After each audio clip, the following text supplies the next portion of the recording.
Nasılsın? Sence ben acımasız bir baba mıyım? O nereden çıktı? Nazlı'yı böyle gördükçe kendimden nefret ediyorum. Bence kendine haksızlık ediyorsun.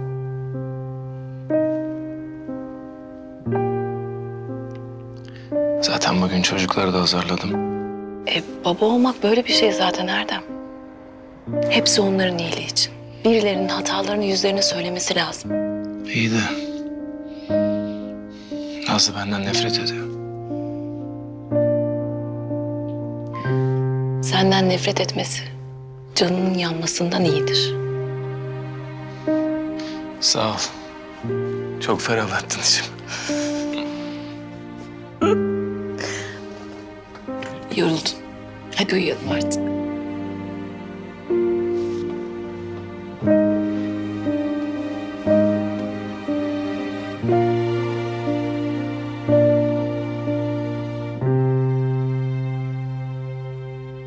Beyler.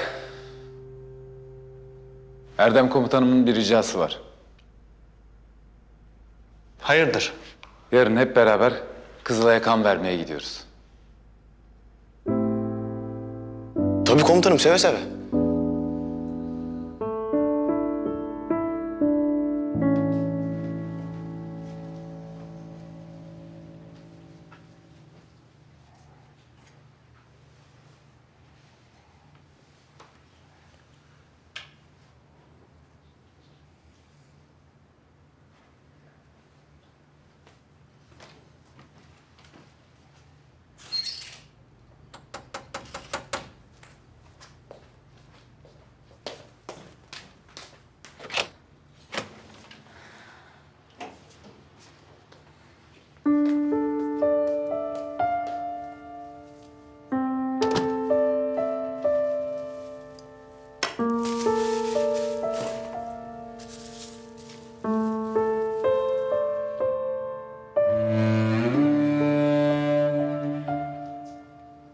Özür dilemek için mi geldin?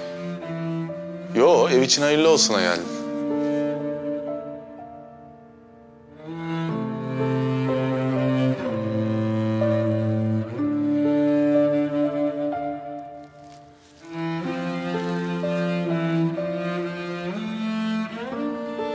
Çok mu belli oluyor?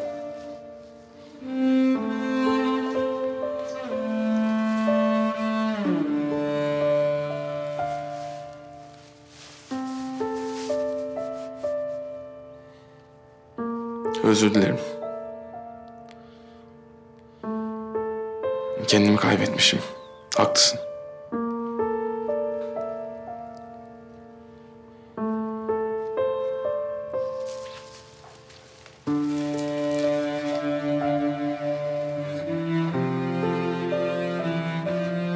Senin için endişeleniyorum. Bu kadar öfke iyi değil. Yıllar sonra annemin öldürüldüğünü öğreniyorum. Normal değil mi? Evet. Gerçekten seni anlıyorum. Çok travmatik bir olay. Ama böyle sağa sola saldırarak çözemeyeceğini sen de biliyorsun. Sağa sola saldırmadım. O herifler benim karıma...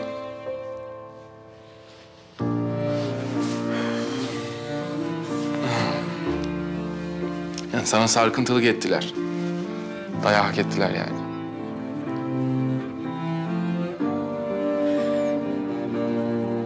Memnun olmasan da ben senin karınım. Gerçekten karım olsaydın, şurada gelinlikli fotoğrafların parmağında da yüzük olurdu. Sadece şaka yapmıştım.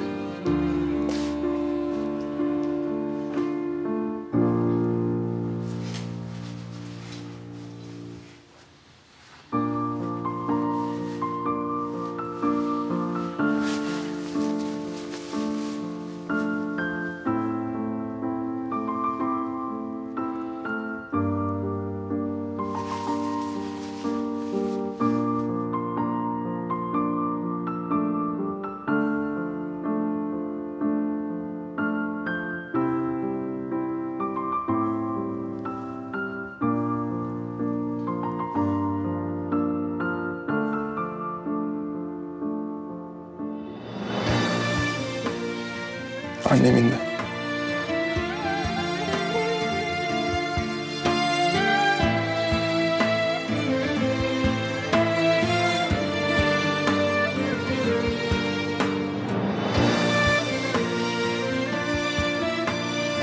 Çok güzelmiş.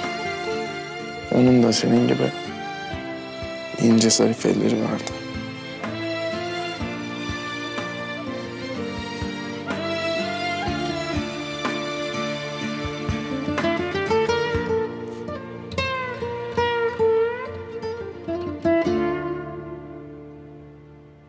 Bunu insanlar bekar olduğumu düşünmesin diye mi taktın? Evli olduğunu anlasınlar diye.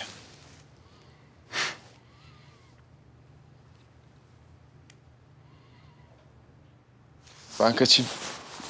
Kalsaydın keşke. Yok, tabura gideyim. Aniden operasyon falan çıkar. Tamam. Buradan gidersin.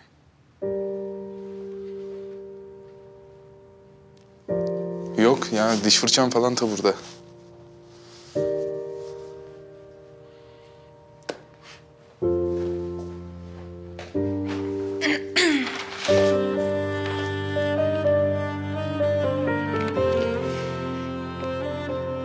Bunu bugün senin için almıştım.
Ateş, mektubunu aldım, okudum.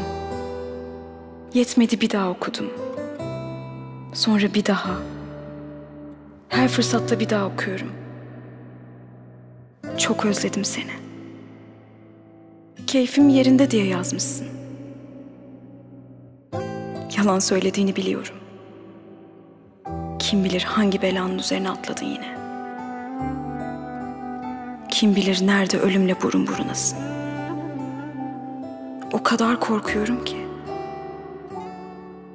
Hep aklımdasın. Geceleri uyuyamıyorum seni düşünmekten. Adını neden Ateş koymuşlar ki senin? Yanmak için mi? Yoksa yakmak için mi? Beni yaktın işte. Kendini de yaktın. Belki özlersin diye zarfın içine bir hediye koydum. Ara sıra bak, beni hatırla, olur mu? Unutma sakın. Aklından çıkacağım diye korkuyorum. Ayrılığa alışırız diye korkuyorum Ateş. Ne olur beni unutma. Ben seni unutamıyorum çünkü. Seni çok seviyorum. Nazlın. Bu kalbi bedende attıkça senden başkası olmayacak Nazlı. Olmayacak.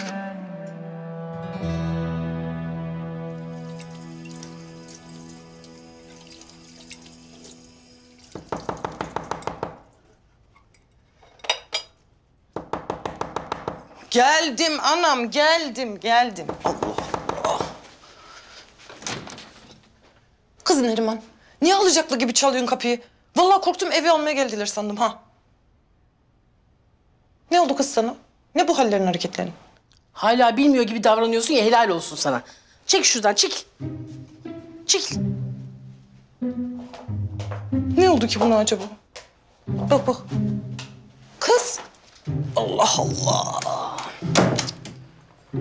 Kız Neriman. Aa.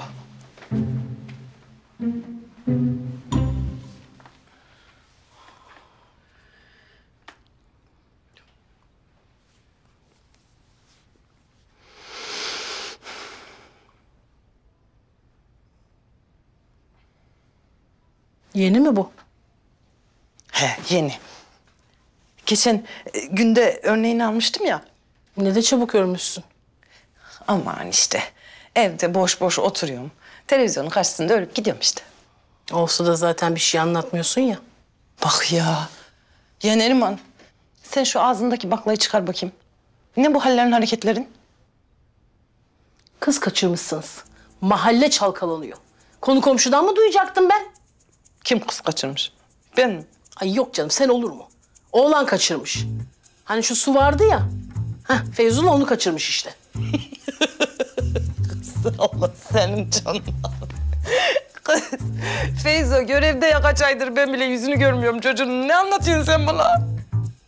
Allah iyiliğini vermesin. Kız kaçırmışız. Ay hala inkar ediyorsun ya, pes yani. Kız anlattı. Senin oğlanın deli bir arkadaşı varmış. O almış götürmüş kızı. Olaylar olaylar. Ya bizimkiler de arkasından. Kızın babası silah çekmiş. Vuracakmış senin oğlanı. Allah'tan komutan araya giriyor da. Aldılar getirdiler kızı Karabayır'dan.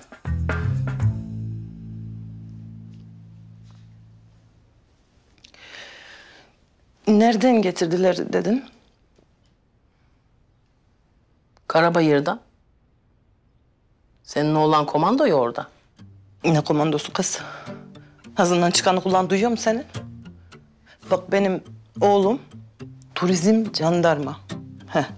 Aa hanım o. Seni iyi kandırmışlar. Senin oğlan Karabayır'da komando. Ta oraya kadar gitmişler. Ben bunu arıyorum. Anne gelme. Anne gelme diyor ya. Neriman. Ana. Ay gitti kadın. Kız. Esma. Ay gitti kadın. Hadi gel, uçtu. 1, 2, 2, 3, hoppa! aferin.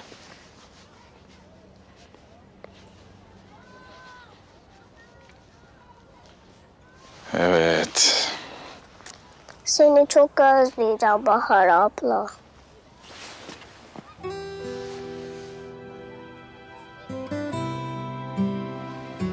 Kuzum, ben de seni çok özleyeceğim. Ama bak, amcana telefon numaramı verdim. Beni ne zaman istersen arayabilirsin, tamam mı?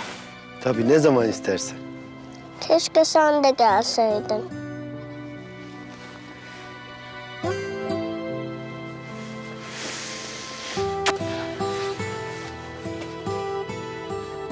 Kuzum Bey. Yavuz abi seni de çok özleyeceğim. Gel buraya. Hoppa!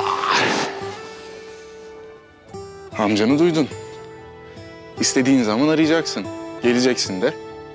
Ben yokken birbirinizi üzmeyin. Bahar ablaya iyi bak, tamam mı? Merak etme. Gözüm gibi bakacağım Bahar ablana. Hadi bakalım. Hadi bakalım. Tekrar çok sağ olun. Allah'a emanet olun.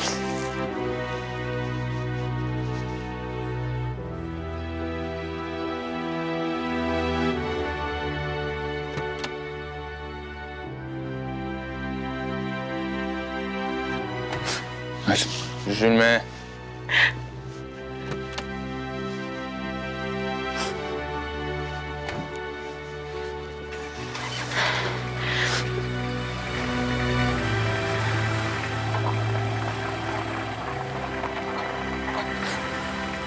Çok alışmıştım ya. Ben de çok alışmıştım. Ama amcasının yanında olacak. Bir ailesi olacak, bir evi olacak. İstediğin zaman arayacaksın.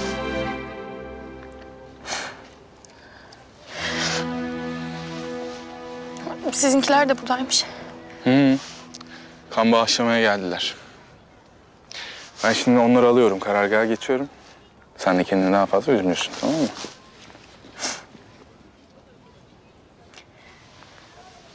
Hatice'ye verdiğin söz çok güzeldi. Ama unutursan hatırlatırım bak. Asker adamız biz. Verdiğimiz sözü unutmayız.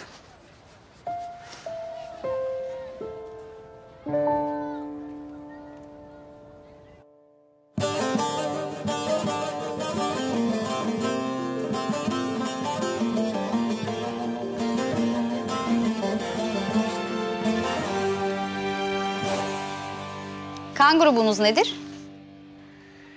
TCRH pozitif. Gülecek bir şey yok hanımefendi. Bizim kanımızın rengi de grubu da belli. Rengi al bayrağın kırmızısı. Grubu Türk Cumhuriyeti. Pozitif bir insan olduğum için de sonu pozitif. Abicim, ondan şüphemiz yok. Sen yine de kan grubunu söyle. Yani sonuçta o başka, bu başka değil mi hanımefendi? Evet. İlla söylüyoruz mu ya? Evet beyefendi, formu doldurmam gerek. İyi, tamam. 0 RH. Sıfır RH. I nedir beyefendi? Negatif. Belli oldu derdi. Elinizi yumruk yapar mısınız? Ha? Elinizi yumruk yapın. Ha. Ana. Lan bu iğneden mi korkuyor? Yok canım. Ya bize çatır çatır yapıyor abi. Korkuyor olamaz herhalde. Ben kan almayı daha çok seviyorum. Ama kan vermek de görevimiz değil mi Aşık? Tabii komutanım. Yani maksat ihtiyaç sahiplerinin yanında olmak.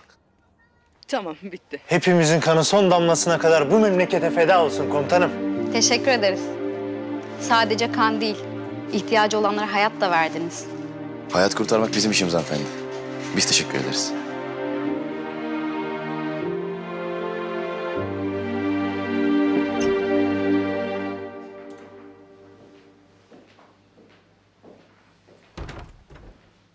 Sayın Büyükelçim, afiyet olsun.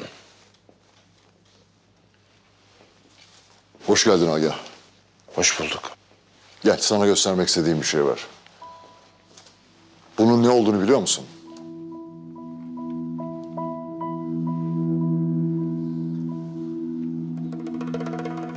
Bu bakışlarıyla insanı taşa çeviren yılan başlı bir canavar. Mitoloji seviyorsun. Herkes kadar. Ama konunun nereye geleceğini merak ettim doğrusu. Agah, biliyorsun bu coğrafyada her şey döner dolaşır, gelir sonunda Türklere bağlanır. Daha önce de söyledim, benim de hesap vermek zorunda olduğum insanlar var. Ve bazı şeylerden çok sıkıldılar. Bu iş böyle olmayacak. Tamam, Çolak elinden geleni yapıyor ama nihai başarıya ulaşabilir mi? Kimse bilemez. Yani? Türklere çok daha büyük bir darbe vurmak lazım. Asla toparlanamayacakları, bir daha asla ayağa kalkamayacakları bir darbe. Büyüklerimiz böyle istiyor. Terör saldırısı mı? 50 kişi, 100 kişi değil, 1000 kişi değil, yüz binlerce insandan bahsediyorum. Nükleer bomba mı atacaksınız? Ya o çok çağ dışı olur. Bizler medeni insanlarız. Ne zaman? O kadar detayını şimdilik ben de bilmiyorum. Ne zaman, nerede, kim yapacak? Ama sana şunu söyleyebilirim. Düğmeye basıldı. Medusa operasyonu Türkiye'nin sonu olacak. Kendini buna hazırla. Biliyoruz çok yoğunsunuz. Vaktinizi ayırdığınız için teşekkürler. Rica ederim. İstihbaratımız için ne gerekiyorsa her zaman yaparız. İstihbaratıyla masaya oturmadan önce sizden kendileriyle ilgili kanaat ve bilgi almak istedik. Ne için masaya oturacaksınız? Elimizdeki adamlara karşılık eylemi isteyebiliriz. Sıcak bakıyorlar. Anladım. Eylemle sahada birkaç kere karşılaştık. Deneyimli. Bölgeyi bilen biri. Biz de eylemi sahadaki yapılanmalar, gizli bağlantılar, operasyonlarla ilgili kullanmak istiyoruz. Başka tasarruflarımız da olacak kendisiyle ilgili. Tamam. Tamam da tam olarak benden ne öğrenmek istiyorsunuz? Dediğim gibi sizin kanaatiniz bizim için çok değerli. Bizim asıl duymak istediğimiz şey güven. Sizce Türk istihbaratı olarak eyleme güvenebilir miyiz?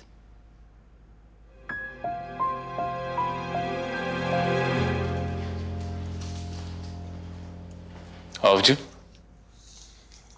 Komutanım. İyi misin? İyiyim komutanım. Erdem Yarbay'ımı bekliyorum. İstihbaratla görüşüyor. Eylem meselesi mi? Ben endişeleniyorum komutanım. Nezarete aldılar gözaltında. Dün gece yanındaydım.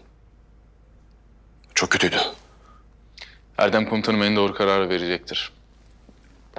5 dakika sonra harekat merkezinde olun. Emredersiniz.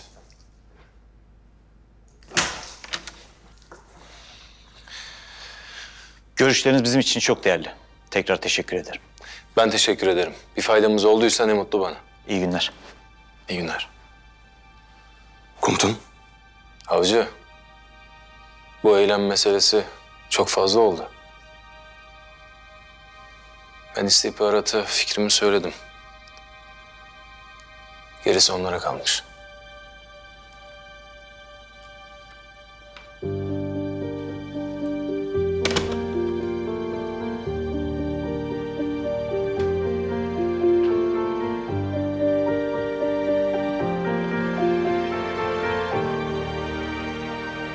Ateş dün örgütün önemli merkezlerinden birinin bilgisini ele geçirdi. Burası sınırlarımıza yakın olan kuzey bölgesinde.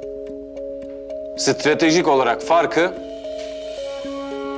canlı bombaları burada yetiştirip farklı yerlere yönlendiriyorlar. Yani her zamanki yuvalarından çok daha iyi korunuyor demek. Aynen öyle. O yüzden buradaki canlı bombaların kaçma riskini göze alamayız. Hepsi içerideyken onların imha edilmesi gerekiyor. Hava harekatı mı komutanım? Evet. Hava kuvvetleri ile müşterek bir harekat yapacağız. Bizim görevimiz F-16'ların doğru hedefe kilitlenmesini sağlamak. Bunun için lazer işaretleme yapacağız. Biz ortayı yapacağız, onlar da golü atacaklar yani. Unutmayın, bu agahtan elde ettiğimiz USB'den çıkan bilgilerden sadece bir tanesi. Önümüzde zorlu bir yol var ve biz bu yolun başındayız. Kararlılıkla ve sabırla ilerlememiz gerekiyor. Sabır bizden, Berat Allah'tan komutanım. Hadi göreyim sizi aslanlarım. Operasyonda çok dikkatli olmalıyız. Her an her şey olabilir. Neyle karşılaşacağız komutanım? Karabatak söyledi işte. Bir sürü iyot dolu pis bir yer. Yanımızda lazer işaretleme cihazı olacak komutanım. Ben orayı şimdiden yerle bir olmuş olarak görüyorum. Komutanım, cihazın yeni versiyonları gelecekti. Ne oldu? Efendim komutanım. Emredersiniz. Erdem Yarbay'ım tekrar çağırıyor. Milli yazılım projemizin başındaki mühendis Yücel Bey yeni lazer işaretleme cihazını tanıtacak. Operasyonda onu kullanacağız. Oo, cihazın yeni versiyonu geldi o zaman. Bak bak nasıl heyecanlanıyor. Sanki yeni oyun konsolu çıktı.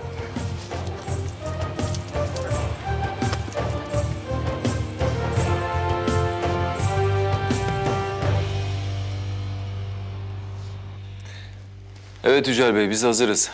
Bütün arkadaşlar sizi dinliyor. Buyurun. Teşekkür ederim. Merhaba arkadaşlar. Merhaba. Ben Yücel Ertürk. Ben Yavuz Karasu. Fethi. Tim'de bana avcı derler. Bana da aşık derler. Ali Haydar Bozdağ.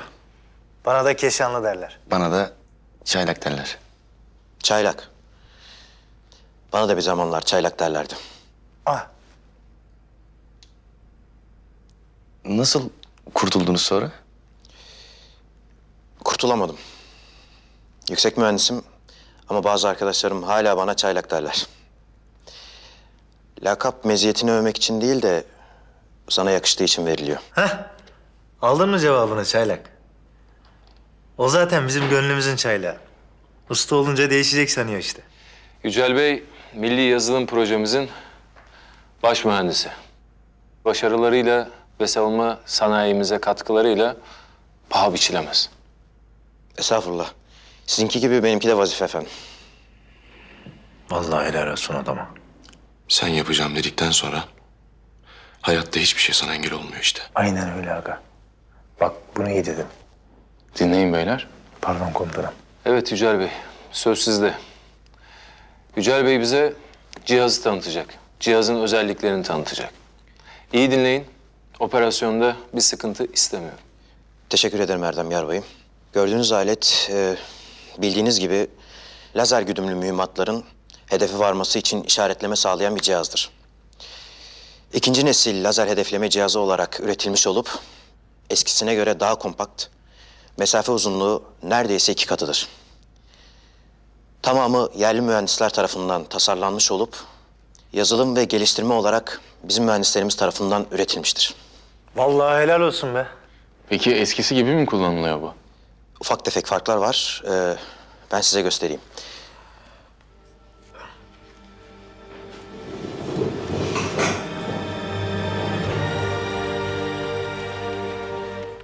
Gördüğünüz gibi bu sol tarafında olan bölümde depolama bölümü oluyor. Daha kompakt ve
Eylem Mersiyer.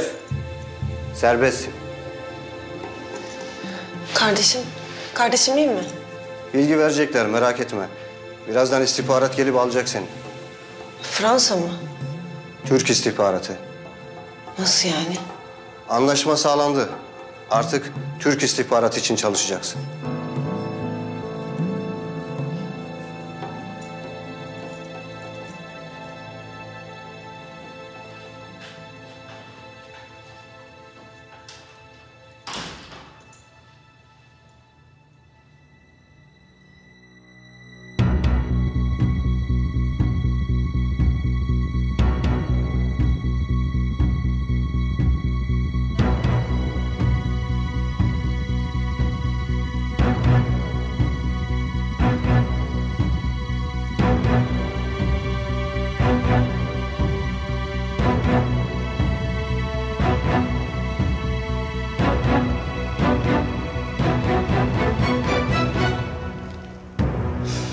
Doğru mekandayız komutanım. Benim ne zaman yanlış istihbarat verdiğimi gördün lan? Yok komutanım, ondan demedim. Teyit etmek için şey ettim. Şaka yapıyorum. Devam et. Tek bir girişi var. 10-15 kadar nöbetçi koruyor komutanım. İçeri görebiliyor musun?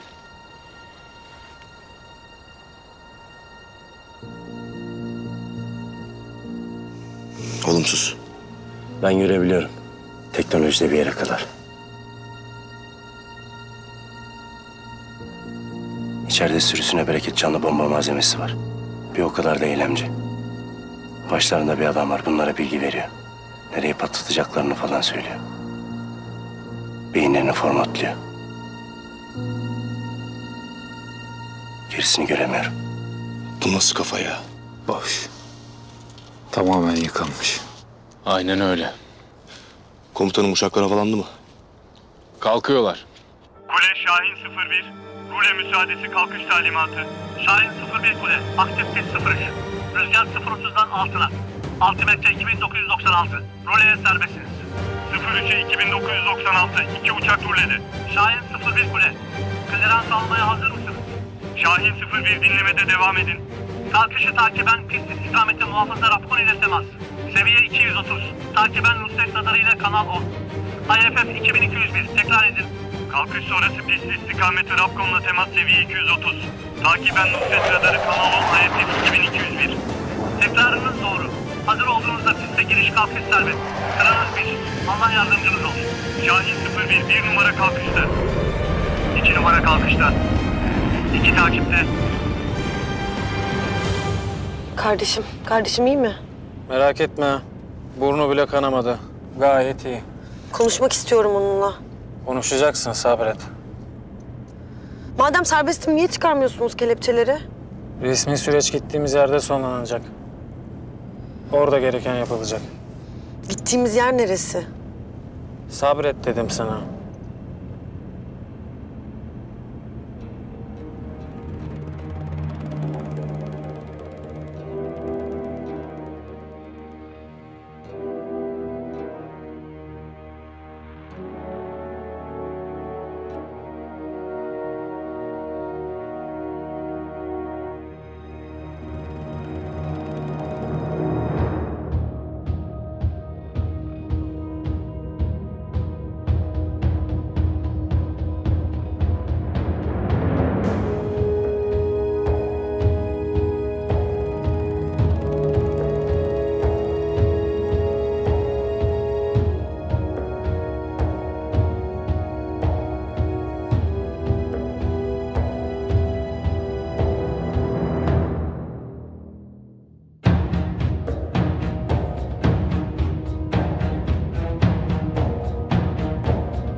Nasıl gidiyor? Hepsinin kaydını yaptık. Eylemlerden sonra internete vereceğiz.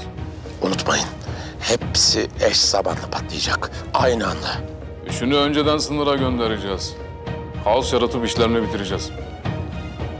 Tek bir aksilik bile istemiyorum. Anlaşıldı Çolak.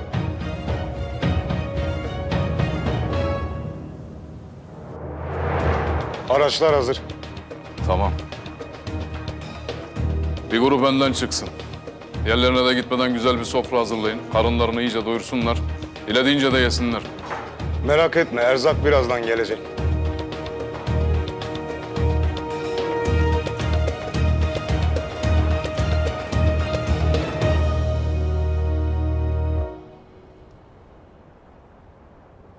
Başla Aşık.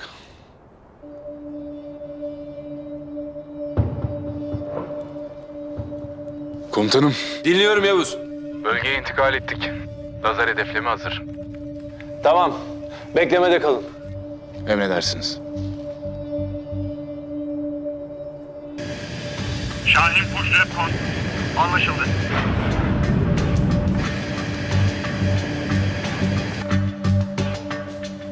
Ben hazırım komutanım. Sinyali iyi mi? Gayet iyi. Şu an tam 712 metredeyiz.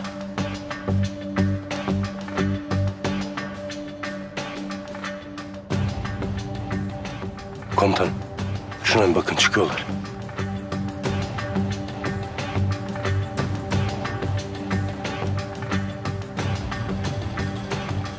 İlk partiyi gönderdik. Bana bak, bunların hepsi sağlam elemanlar değil mi? Güvenebiliriz yani. Merak etme, bir aksilik çıkmaz. Öyle haberlerini yetiştiririz. Allah kahretsin.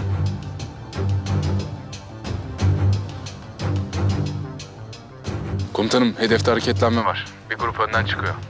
F-16 yaklaşık 10 dakika sonra bölgede olacak. İşaretleme tamam mı? Tamam komutanım. O zaman önden çıkan grubu biz etkisiz hale getiriyoruz. Başka çaremiz yok. Dikkatli olun. Emredersiniz. Karabatak, Keşan'la Aşık. Şu önden çıkan grubun peşine düşün. Sınırı geçmeden durdurun. Emredersiniz. Emredersiniz. Çaylak, cihazın başına geç. Emredersiniz komutanım.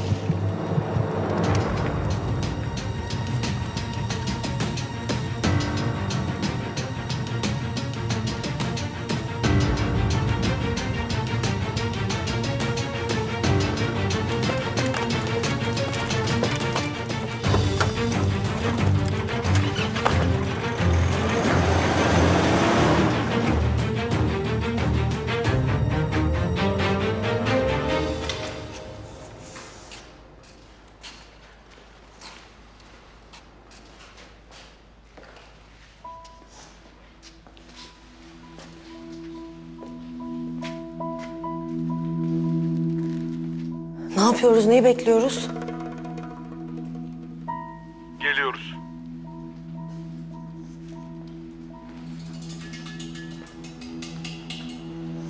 Kızımız bu mu? Evet. Ta kendisi.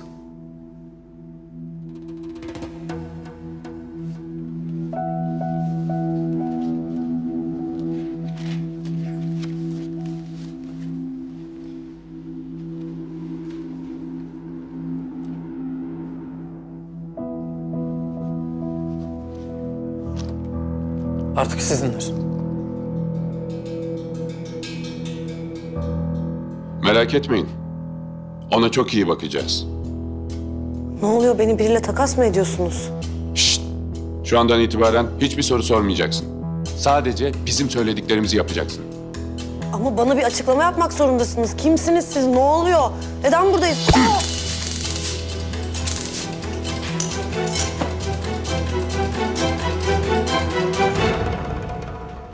Sence nasıl? Kaliteli kumaş. Göreceğiz bakalım. Fazla hırpalamayın bari. Bakacağız. Suat abiye selam söyleyin. Aleykümselam. Haberleşiriz.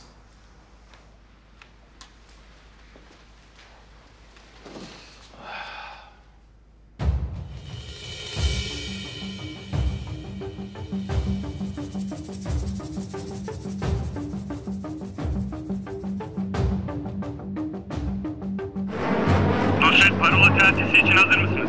Dinlemedeyim. Ahmet 28, Cemal 35. Mutabıkız. Harekat merkezi Şahinler bu kanalda ve talimatlarınızı bekliyoruz. Şahin 1 dinlemede. Panter Şahin 1. Şahinler hoş geldiniz. Koordinatları veriyorum.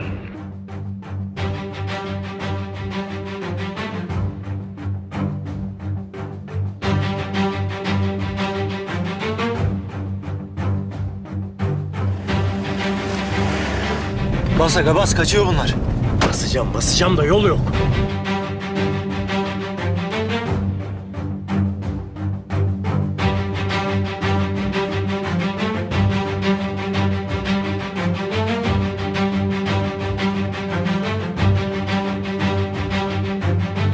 Abi nereye gitti bunlar? Oradalar aga, oradalar. Bas. Nereye gidiyorsun abi? Önlerine çıkacağız.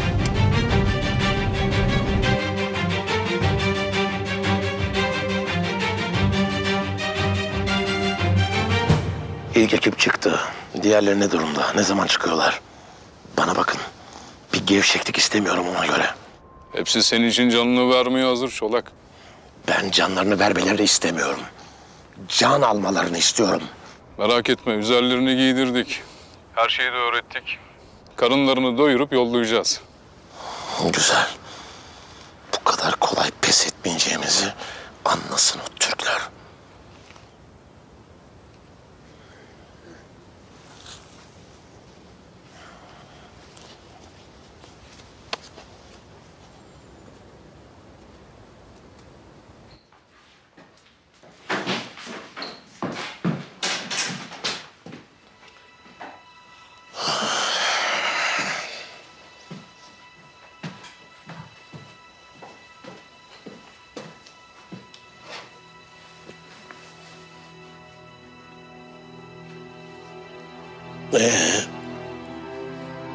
İyi misin canım benim? Düşünüyorum. Aa, ne kadar da şaşırdım. Düşünmek pek o kadar da işe yaramıyormuş demek ki. Ha? Bak, az kalsın hallediyorlardı seni. Neyse.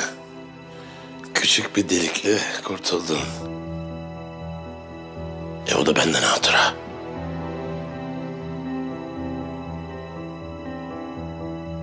Hiç unutmayacağım.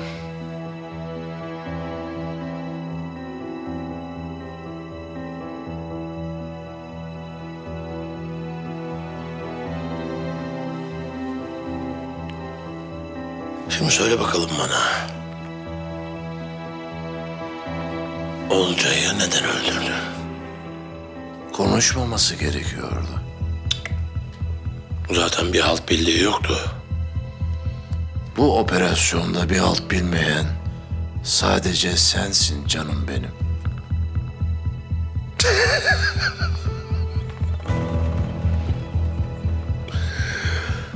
Sen bu söylediğine kendin inanıyor musun sevgilim?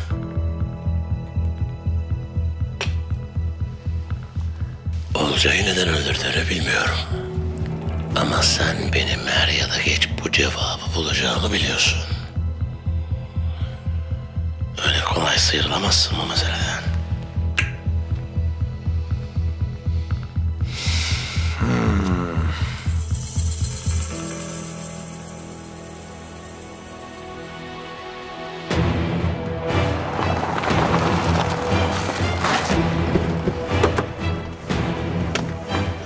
Çık dışarı, çık! İn aşağı, in! Dikkat edin. 3 kişiler. Bombaları patlatabilirler. Çık! Aşık dikkat et.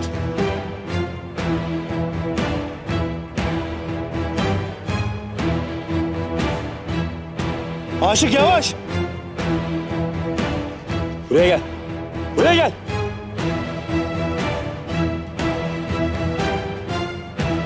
Aşık yavaş!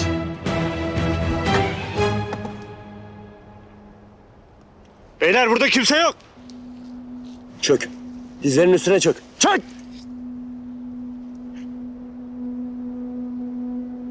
Konuşmazsan gebertirim lan seni.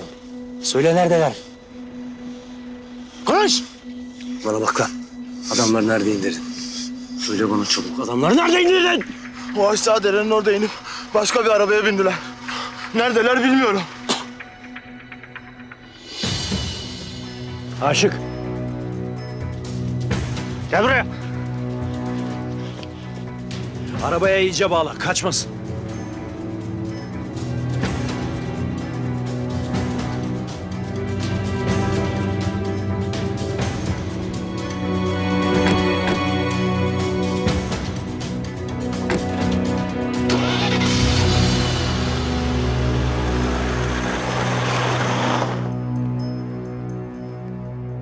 Üç dakikamız var. Hazır mıyız beyler? Sinyal gönderildi komutanım.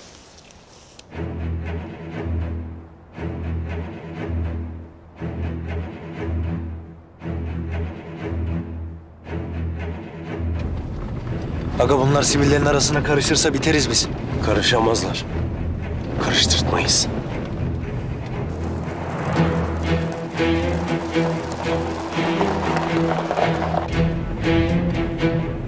İşte bu.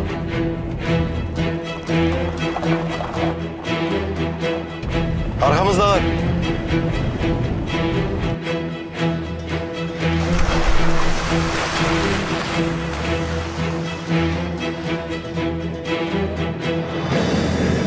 Hedefe kilitlenmek için son 2 dakika. Nereye gidiyor lan bunlar? Sınır kapımızı patlatacaklar.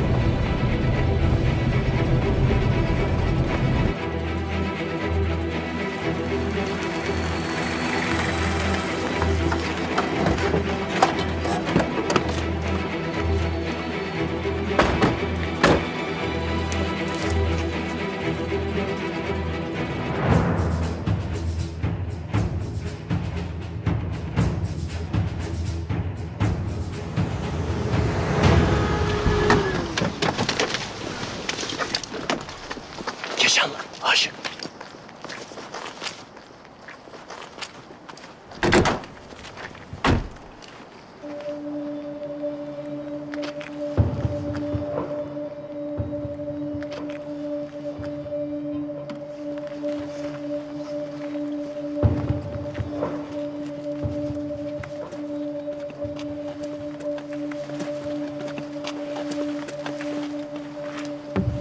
Nerede bunlar? Kimse yok.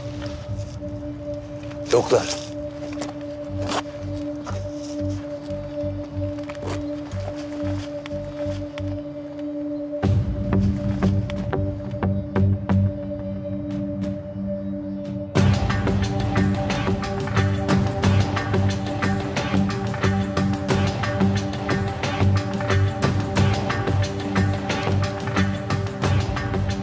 Bu ne şimdi? Ne oldu?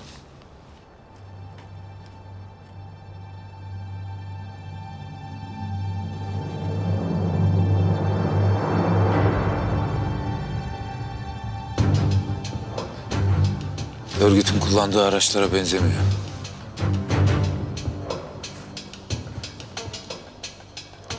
Anlarız şimdi.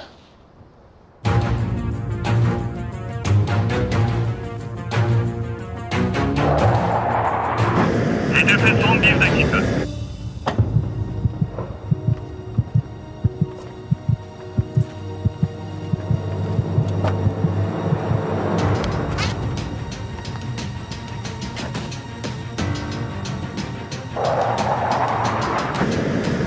Hedefe son 45 saniye.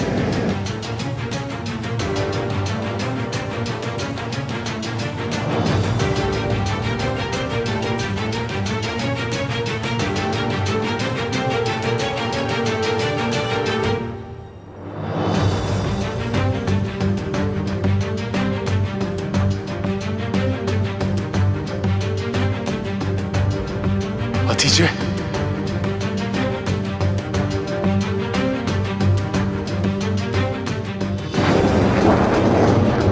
Hedefe son 15 saniye. 14, 13, 12, 11, 10, 9, 8, 7, 6, 5,